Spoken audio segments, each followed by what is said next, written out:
Hello, everybody. This is Anna Karenina by Leo Tolstoy.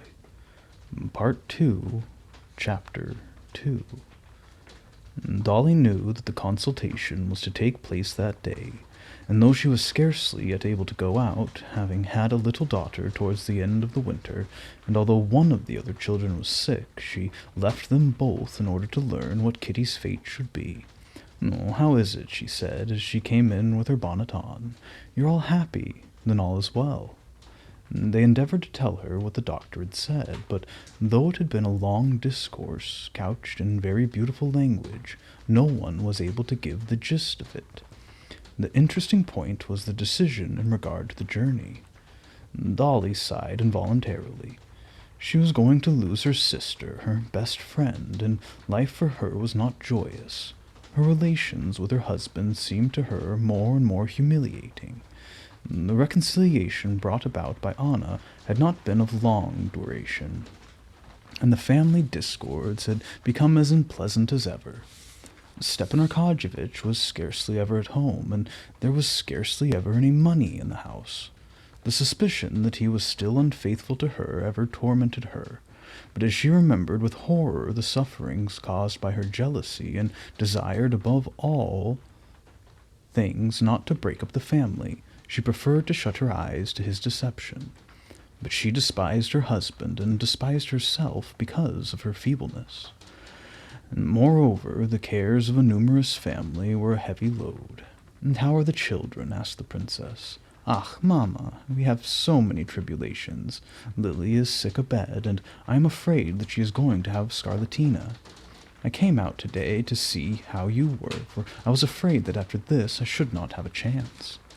The old prince came in at this moment, bent down his cheek for Dolly to kiss, said a few words to her, and then turned to his wife. "What decision have you come to? Shall you go?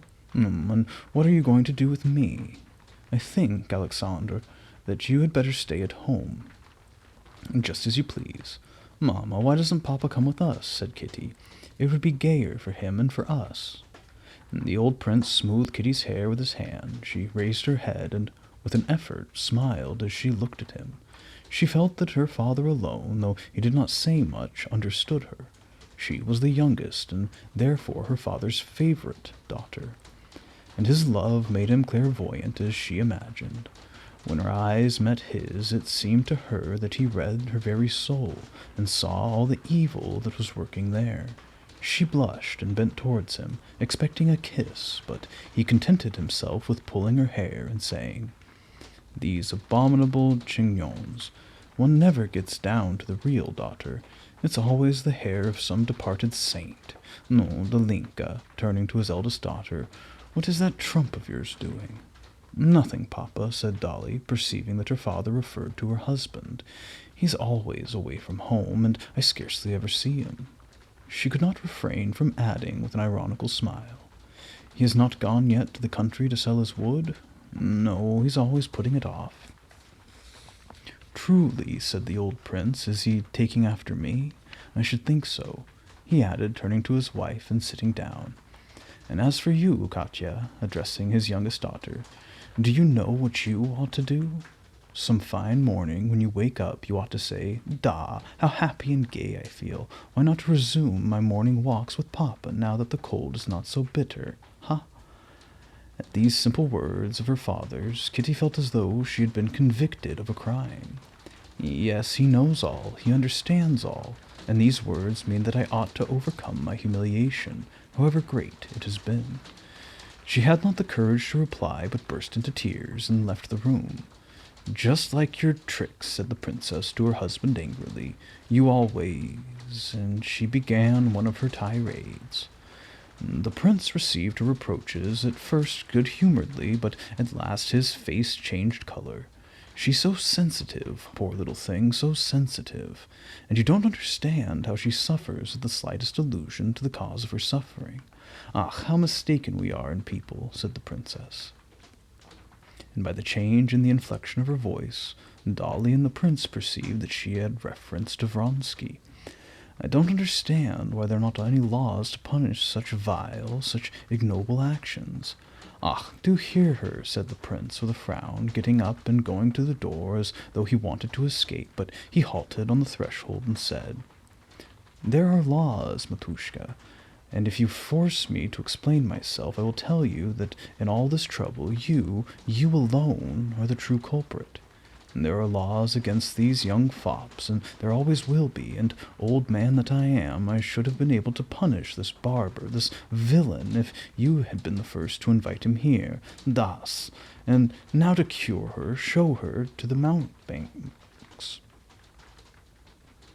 The prince would have made a long speech if the princess had not immediately taken a humble and submissive tone, as she always did when important matters came up. "Alexandra, Alexandra," she murmured, weeping and going up to him. The prince held his peace when he saw her tears. "No, let it go, let it go. I know that it's hard for you also. Don't weep any more. The harm is not great. God is merciful. Thank you," said he, not knowing what he said in his emotion, and feeling on his hand the princess's kiss bedewed with tears, he left the room. Dolly, with her maternal instinct, would have liked to follow Kitty to her chamber, feeling sure that a woman's hand would be a relief, but as she listened to her mother's reproaches and her father's bitter words, she had felt the desire to interfere in so far as her filial respect allowed. When the prince went out, she said, "I've always wanted to tell you, Mamma. Did you know that when Levin was here the last time, he intended to offer himself to Kitty? He told Stiva."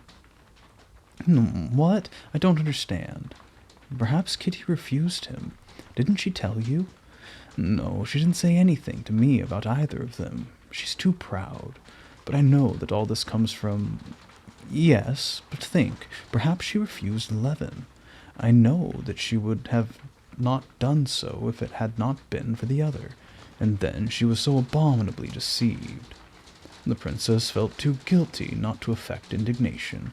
"Ah, I don't know anything about it. Nowadays every girl wants to live as she pleases, and not to say anything to her mother. And so it comes that, Mamma, I'm going to see her." "Go, I will not prevent you," said her mother.